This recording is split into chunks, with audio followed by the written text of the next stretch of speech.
Good morning. This is Steve from Southern Illinois, and we're trying something new today because I have always used PowerPoint extensively at our church, and since I've started giving these short devotionals, I've felt a lack of the visual in my presentation. So today we're going to have PowerPoint here behind us, and today I want to talk to you about clouds, but more specifically about storm clouds and the birds that inhabit them. This scene is from New Zealand. Vivian and I were driving through the countryside and things started getting dark, and she glanced behind us and saw this absolutely spectacular cloud display with the sun shining through behind and silhouetting the trees on the horizon. Birds that inhabit storm clouds, not something we often talk about. This week, I went outside and was doing one of my favorite things. Now, here in Southern Illinois, I don't lay down on the ground. There's too many chiggers around. But as a boy, I would often lay for hours watching the clouds pass overhead. They were so majestic. I knew they were huge, immense objects, and they felt so solid, and yet there they were, sailing through the sky, floating on the air. They felt so tangible to me, just like my bicycle or the family car. I wanted to climb in them, touch them, ride in them, ride on them. It wasn't until years later that I discovered that clouds are as insubstantial as the eddies and ripples on the surface of a river. When I look at a river and I see the ripples and eddies there, I don't have any desire to ride on them or step into them. It's just a pattern on the surface of the water. And that's what clouds are. When we see a cloud, that simply means that the air, the turbulence in the air has produced a pocket where humidity and pressure and temperature all come together to create condensation, and poof, a cloud is born. When any of those factors change, it evaporates into thin air. I still have trouble wrapping my mind around that thought, that clouds are insubstantial. Because when you look at them, you can see them. It feels real.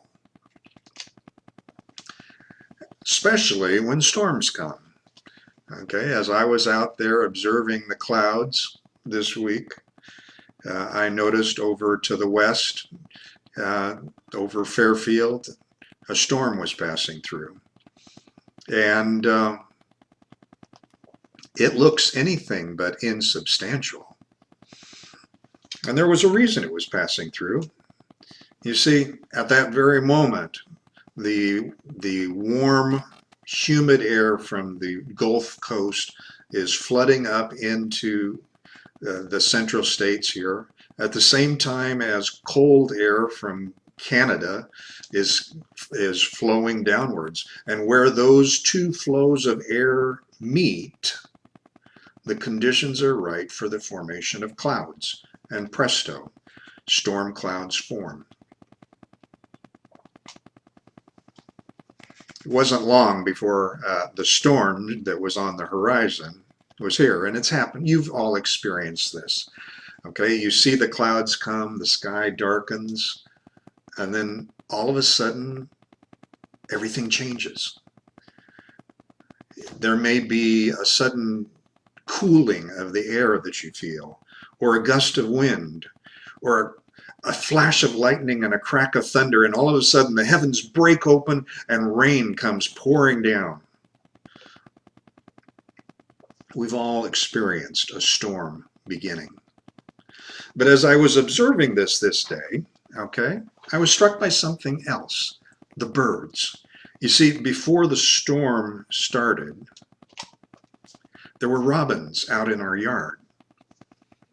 And just moments before the rain began, the birds suddenly were flying, but not with their usual pattern of flying. No, this was straight and to the point. There was no gliding, no, oh, where shall I land? Where am I going? Is that a worm down there? No, this was straight arrow flight, aiming towards shelter. And within seconds, all the birds had disappeared. And there was silence. No birds were singing. About that time, I turned around, and behind me, I caught just a glimpse of two bald eagles streaking across the sky, riding the winds around the storm. Their response to the storm was completely different to the robins that were on the ground. Earlier in the week, I had seen vultures. As a storm was coming, the vultures had found an updraft, and they were riding the updraft up into the sky, and far above I could see other vultures that were riding a stream of air away from the storm. There are birds that seek shelter in a storm, and there are birds that use the power of the storm to lift them. How far can they go? Pilots have found eagles and vultures 20,000 feet in the sky, flying over the tops of thunderheads. It's amazing. But then another thought struck me. You see, not all birds shelter in place. Not all birds ride out the storms on the winds. Some birds flee. In 2014, this is a golden-winged warbler. We don't have them here in Fairfield. They nest up around the Great Lakes area and over in Appalachia. And they use the eastern seaboard as their migratory path as they go south in the winter. And in 2014, researchers attached radio GPS units to the back of these tiny birds. And they were studying 50 of them. 50 went south in the fall, 38 came back in the spring, and they were watching them set out their nesting sites and studying how far they traveled, etc. About that time, in May of 2014, a storm developed in the western Great Plains in Colorado and Oklahoma that spawned over 140 tornadoes as it swept slowly across the Great Plains and into the eastern seaboard. Now, the researchers had access to the internet, and they immediately left their research area and went and took shelter in a town. But when they came back and checked their data, they saw something startling. Of the 38 males that they were studying, 5 of them evacuated, literally. 24 hours before the storm reached the study site, 5 of those birds left. Some of them went to the eastern seaboard. Some went south to Georgia. One flew all the way to Cuba, 800 miles. And 24 hours after the storm went through, they were all back at their nesting site protecting their territories. Can you imagine that? This little tiny bird flew 800 miles away to escape a storm and then came right back. We think of migration as being a once-a-year thing, but birds can flee long distances to get away from storms.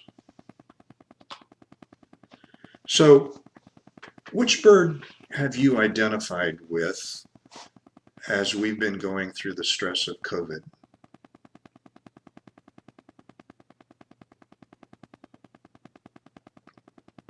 Have you been an eagle, or a vulture soaring on the winds? Have you been a robin desperately trying to find a place to shelter? Or have you been a golden-winged warbler and fled the scene, trying to find a safe place away from the storm?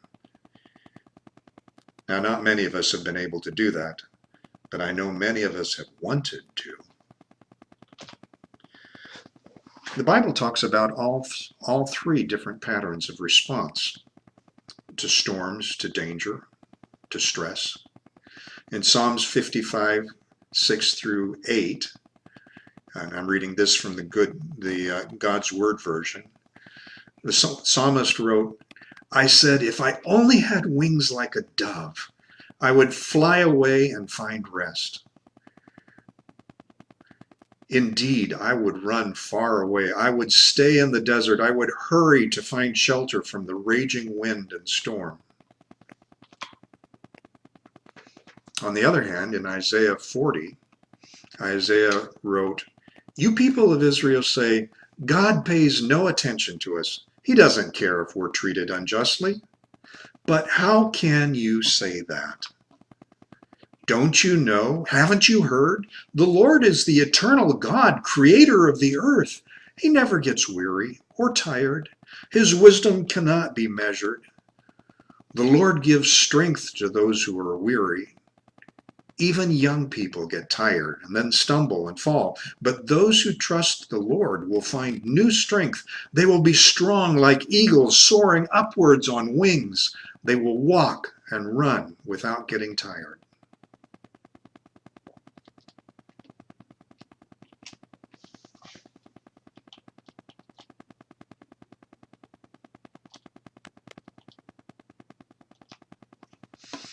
One thing is certain, storms come in life. Some are physical, some are tangible and can be seen. Some are spiritual, and some are invisible. Some affect individuals, others whole communities, and rarely there's one that engulfs the entire world. The Bible speaks of a series of global catastrophes that engulf all of humankind and threaten our security here on this earth and our very survival. There are storms that no eagle can fly over. There are storms no warbler can escape from. And when those storms come, who do you turn to? Do you have a safe place? Do you have a friend that you know will accept you? Or is God a stranger that you just hope will take you in when push comes to shove? Or do you plan on standing alone?